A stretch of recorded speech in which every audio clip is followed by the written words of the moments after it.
Hello दोस्तों, स्वागत है सभी का आज के इस वीडियो में। दोस्तों, पिछले वीडियो में हमने ये जाना था कि कैसे आप सेविंग अकाउंट में जब पैसा रखते हो तो उसकी वजह से आपकी पैसे की वैल्यू जो ना तो बढ़ती है और ना ही इक्वल होती है। आज के इस वीडियो में हम जानेंगे कि आखिर जब हम सेविंग अकाउंट में अपने पैसों को रख रहे हैं तो उसकी वजह से हमारे पैसे की वैल्यू घट रही है, लेकिन हमारे पास और क्या क्या ऑप्शन है जहाँ पे हम अपने पैसों को रख करके बहुत ही ज़्यादा उसका वैल्यू बढ़ा सकते हैं। तो इस वीडियो में जानते हैं उन सारे ऑप्शन के बारे में। बने रहिए वीडियो के अंत तक। अगर आपको वीडियो अच्छी लगी तो वीडियो को लाइक कर दे, चैनल को सब्सक्राइब कर दे एंड अपने दोस्तों में भी शेयर कर दे। So let's start this video now guys. पहला दोस्तों हमारे पास ऑप्शन है एफडी। एफडी को बोलते हैं फिक्स डिपॉजिट। यहाँ पे आप long term and short term दोनों टाइप का प्लान ले सकते हो, यानी कि इन्वेस्ट कर सकते हो। अगर आपको जल्दी पैसे की ज़रूरत है तो आप शॉर्ट टर्म के लिए कर सकते हो, यानी कि आपके पास 6 महीने का यहाँ पे टाइम होता है, 6 महीने के लिए कर सकते हो। लेकिन अगर आपको लॉन्ग टर्म के लिए चाहिए तो आप 5 साल या फिर 10 सालों के लिए एफडी करवा सकते हो। यहाँ से आपको 6 से 7% का इंटरेस्ट मिल जाएगा। इसके अलावा दोस्तों मैं बता दूँ कि एफडी 2 जगहों से होता है। या तो आप किसी बैंक के थ्रू करवा सकते हो या फिर आप किसी कंपनी के थ्रू करवा सकते हो।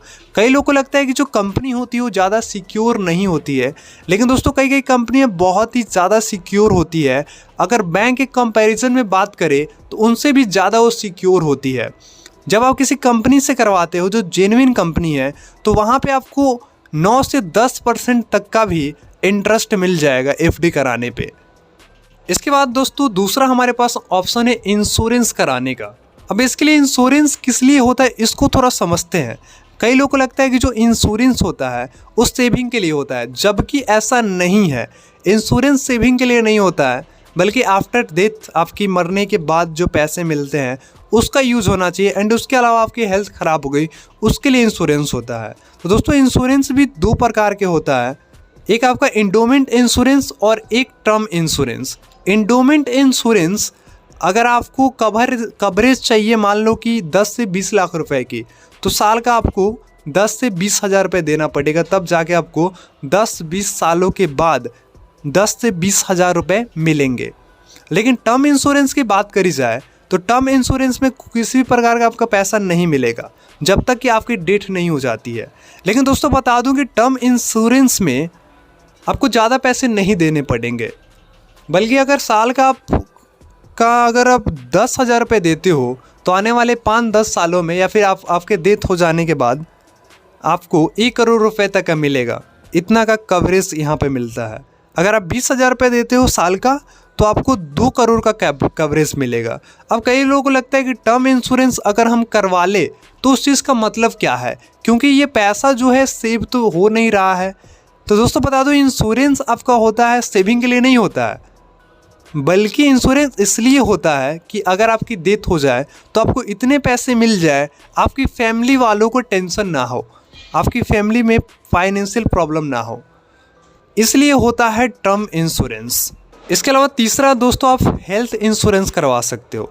हेल्थ इंश्योरेंस बहुत ही ज़्यादा इम्पॉर्टेंट है, क्योंकि कई बार आप किसी की हेल्थ आपकी फैमिली में ख़राब हो जाती है और आप उसमें इतने पैसे लगा देते हो कि आपकी सेविंग ख़त्म हो ही जाती है। उसके बाद आपको लोन लेने पड़ जाते हैं। लोन के बाद आपको उसका इंटरेस्ट इतना देना पड़ता है कि पूरी ज़िंदगी तो इंटरेस्ट ही देने में निकल जाता है। लेकिन अगर आपने हेल्थ इंश्योरेंस करवा रखा है तो अगर जिसका आपने करवा रखा है उसकी हेल्थ ख़राब हो गई तो उस टाइम पे वो पैसे मिल सकता है और आप सिंपल तरीके से उसका यूज करके उसके हेल्थ में लगा सकते हो। दोस्तों इसके बाद चौथा हमारा ऑप्शन है आरडी, जिसको बोलते हैं रिकरिंग डिपॉजिट। आप किसी भी बैंक से करवा सकते हो। यहाँ पे आपको 6 से 7% का इंटरेस्ट मिलेगा। बेसिकली जब आप करवा रहे हो तो उसमें कंपाउंडिंग को आपको जोड़ देना चाहिए, चाहे आप एफडी करवा रहे हो या फिर आरडी करवा रहे हो। यदि आपने कंपाउंडिंग को जोड़ दिया तो कंपाउंडिंग की पावर बहुत ही ज़्यादा होती है। अब समझते हैं कि कंपाउंडिंग की पावर एक्चुअल में होती क्या है। अगर आपने मान लो कि 100 रुपये महीने में इन्वेस्ट किया और उस पर आपको 20% का इंटरेस्ट मिल रहा है, यानी कि अगले महीने आपको 120 रुपये मिलेगा। अगले महीने आपको 100 रुपये पे इंटरेस्ट नहीं मिलेगा, बल्कि 120 रुपये पे 20% का इंटरेस्ट मिलेगा। फिर उसके अगले महीने जितना पैसा होगा उस पर उतना इंटरेस्ट करते करते ये जो कंपाउंडिंग होती है ये बहुत ही ज़्यादा बढ़ जाती है। यानी कि आने वाले 5-10 सालों में इतने पैसे हो जाते हैं कि शायद आप उसको देख के पूरी तरीके से चौंक जाते हो। इसके अलावा दोस्तों आप म्यूचुअल फंड में इन्वेस्ट कर सकते हो। कई लोगों को लगता है म्यूचुअल फंड में ज़्यादा पैसा सिक्योर नहीं होता है, लेकिन दोस्तों म्यूचुअल फंड में पैसा आपका सिक्योर होता है, बहुत ही ज़्यादा यहाँ पे भी सिक्योर होता है। उसके अलावा आपका ऑप्शन है SIP, जिसको बोलते हैं सिस्टमैटिक इन्वेस्टमेंट प्लान। यहाँ पर भी आपको बहुत ही अच्छा खासा इंटरेस्ट मिलता है। दोस्तों कैसी लगी ये वीडियो? ऐसी वीडियो को देखने के लिए हमारे चैनल के साथ जुड़े रहे। हम आपके लिए हमेशा ही ऐसी वीडियो लाते रहेंगे। धन्यवाद।